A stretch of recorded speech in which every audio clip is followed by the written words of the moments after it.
जय बिहार और नमस्कार मेरे बिहार के शिक्षक शिक्षिकाओं भावी जो 2 लाख से ज़्यादा पदों का इंतज़ार कर रहे हैं और अब जो है चीज़ें जैसे जैसे क्लियर हो रही है अपने एग्ज़ाम के साथ साथ अपने एग्ज़ाम की तैयारी में लग रहे हैं। देखिए आप लोग के लगातार बहुत सारे सवाल आ रहे हैं और मैं देख भी पा रहा हूँ और जो कन्फ्यूजन की स्थिति बनी हुई है। एक आपका जो सबसे बड़ा सवाल है कि आखिर नोटिफिकेशन एग्ज़ाम को लेकर के कब आएगा, एग्ज़ाम कब तक कंडक्ट होंगे, इन सारी चीज़ों को लेकर के आप परेशान हैं। और दूसरा एक बड़ा सिमिलर सवाल आ रहा है, क्या सरकार ये नियमावली जो है वो रोल बैक करेगी, मतलब वापस ले सकती है क्या नियमावली। ये 2 सवाल आपके बड़े कॉमन है। और तीसरा एक और सवाल है जो कि इस नियमावली को लेकर के आप लोग मेरी राय जानना चाहते हैं कि मतलब क्या है। देखिए मैं अगर अपने बारे में बात करूं, सारे पहलुओं पे बात करूं, देखिए मैं कोई कोचिंग इंस्टीट्यूट नहीं हूँ। बहुत बड़े बड़े यूट्यूब चैनल जो है इस नियमावली के खुल के समर्थन कर रहे हैं, जिनका कोचिंग इंस्टीट्यूट है या जो टीचिंग लाइन में जो अपने साथी हैं वो कह रहे हैं कि नहीं नियमावली ठीक है।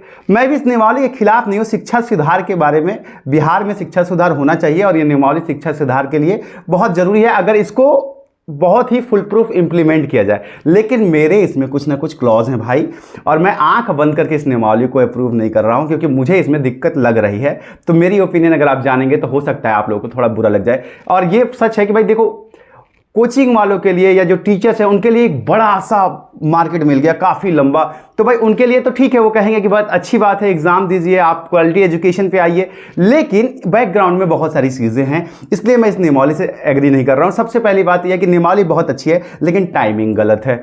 आप इसको लेकर के समझ लीजिए कि टाइमिंग गलत है। आप 4 साल पहले क्यों नहीं ये नियमावली लेकर के आए। बच्चों को एकमेंडेट होने का, अपने आप को प्रिपेयर करने का अच्छा खासा एक टाइम मिलता। और इसके साथ साथ एक जो सबसे बड़ी प्रॉब्लम है वो 3 अटेम्प्ट वाली है कि आप 3 ही अटेम्प्ट दे रहे हैं। अगर 3 अटेम्प्ट में बच्चे सेलेक्ट नहीं हो पा रहे हैं तो सोचिए कि उन्होंने जो डीएलएड किया है या बीएड किया है, उसके बाद सीटेट किया है, बीटेट किया है, कुछ साथी जो है सुपर टेट निकाल के बैठे हैं। अगर वो 3 अटेम्प्ट में क्वालिफाई नहीं कर रहे तो उनकी सारी डिग्रियों के साथ वो जीवन भर शिक्षक नहीं बन पाएंगे।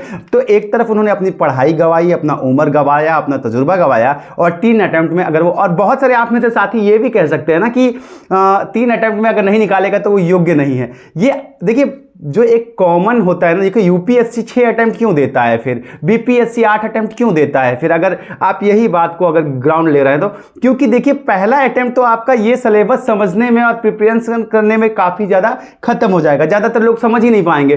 भाई सब लोग कुशाग्र बुद्धि के नहीं है ना, औसत दर्जे के लोग हैं। तो ये 3 अटेम्प्ट का सिस्टम मुझे समझ में नहीं आ रहा है। और दूसरा कि अगर नियमावली लाई गई है तो इसका एक एग्जाम कैलेंडर लाना चाहिए था कि आप हर साल रिक्तियाँ भरेंगे, ऐसा एक कैलेंडर होना चाहिए। साथ ही आपको मतलब कब कब है एक एग्जाम कैलेंडर के जरिए पूरा डेट वगैरह दे करके रखना चाहिए, तब जाकर के इस नियमावली को आप कहते कि हाँ आपने छात्रों के फेवर में किया है। वरना ना इसमें डेट का पता है, ना आपने टाइमिंग लिखी है कि कब से कब करेंगे, ना कोई बाध्यता आपने तय की है कि हर साल आपको करना है। साथ ही उल्टे पुल्टे नियम भी लेकर के आ गए जिसमें कि एक नियम है 50% महिलाओं के लिए रिजर्वेशन। ये कोई बुरी बात नहीं है, आप बिल्कुल दीजिए, लेकिन संवैधानिक रूप से आप इसको चुनौती दिला के कोर्ट में फंसा दीजिएगा क्योंकि आपने इसको लेकर के कोई अमेंडमेंट तो किया नहीं है, अध्यादेश तो लाया नहीं है विधानसभा में। तो ये तमाम चीज़ों की वजह से मैं थोड़ा सा डिसएग्री कर रहा हूँ क्योंकि मुझे कोई कोर्स नहीं बेचना है ना। तो मैं ये चाहूँगा ना कि अटेम्प्ट्स बढ़ाया जाए, या तो एज के साथ अटेम्प्ट कर दिया जाए, जब तक आपका एज है तब तक आप अटेम्प्ट दे सकते हैं, या फिर मिनिमम 10 अटेम्प्ट, या फिर कम से कम यूपीएससी के तर्ज पे 7, 8, 6 अटेम्प्ट, 8 अटेम्प्ट तो होने ही चाहिए ताकि बच्चे अपने लाइफ का फुल यूटिलाइज कर सकें, पूरी तरह से तैयारी करके। एक बार नहीं हुआ तो अगली बार ऐसे 3 बार में तो खत्म हो जाएगा। तो ये मेरी बहुत बड़ी प्रॉब्लम है। चलिए अब तो इसको लेकर के आपकी राय भी कमेंट सेक्शन में दीजिए। अब आपके आते हैं कि नोटिफिकेशन को लेकर गवर्नमेंट का क्या पक्ष है और क्या नियमावली रोल बैक होगी। अच्छा, एक निवेदन आपसे करूंगा, अगर आप चैनल पे नए हैं या पुराने साथी हैं आज तक सब्सक्राइब नहीं किए हैं, सब्सक्राइब जरूर कीजिएगा।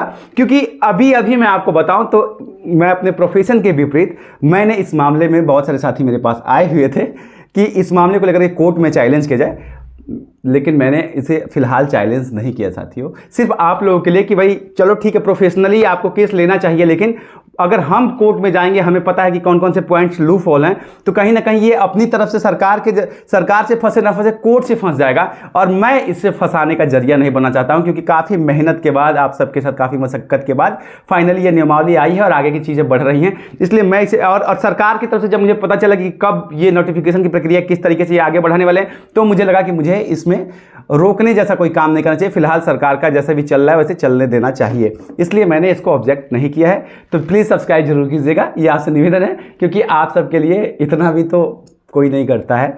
तो ये मेरे मतलब मेरा जो है कुर्बानी है, इसका मेहनताना आप जरूर दीजिएगा सब्सक्राइब करके, पैसे नहीं लगते ना इसमें। चलिए अब बात करते हैं पहली चीज़ की, नियमावली क्या रोल बैक होगी।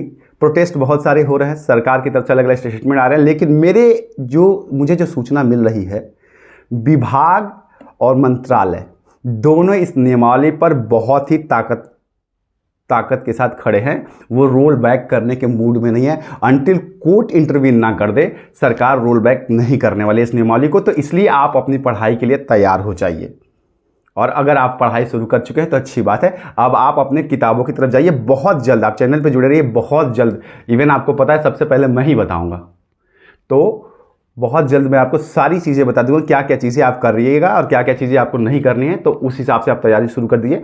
फिलहाल मैं आपको यही कहूँगा कि आप जीएस की तरफ बढ़िए, और साथ ही आपकी जो पेडागोलॉजी है, आपका जो सब्जेक्ट है बीएड में और डीएलएड में, उसको कवर कीजिए। बाल विकास जो भी चीज़ें उससे रिलेटेड है, साइकोलॉजी से रिलेटेड है, उसे कवर कीजिए।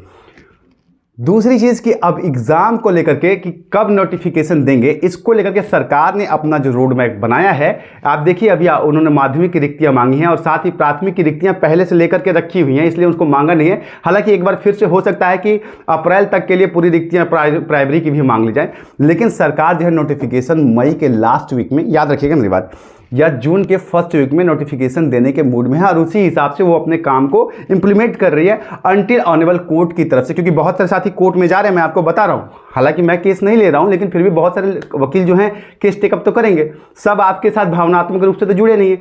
तो अगर अंटिल कोर्ट इसमें इंटरवीन करके स्टे ना कर दे, तो सरकार जो है मई के लास्ट और जून के फर्स्ट वीक तक आपको नोटिफिकेशन दे देगी, और उसमें आपके सारे कट सर्कुलर देने के मूड में है सरकार। तो आप जो है मई जून अपना क्रेसिव और फाइल जानिए, और वही आपका जो है वो डेट है, तो आप समझ लीजिए। लेकिन मैं एक बात कहता चाहूँ कि जिस तरीके की नियमावली दी गई है, इसमें काफ़ी सारा पेच है, और कोर्ट में इसका फंसना काफ़ी हद तक मुझे लग रहा है कि ये फंस जाएगा। इस पे स्टे लगने के काफ़ी सारे चांसेस हैं, और सरकार ने एक तरीके से ना अपनी गलत मानसिकता ही इसमें दिखाई है, क्योंकि ये डिवाइड कर दिया है पूरी तरीके से। आप समझिए, सुपर टेट के बच्चे जो हैं वो एकदम से अलग हैं, इस नियमावली के विरोध में आ गए।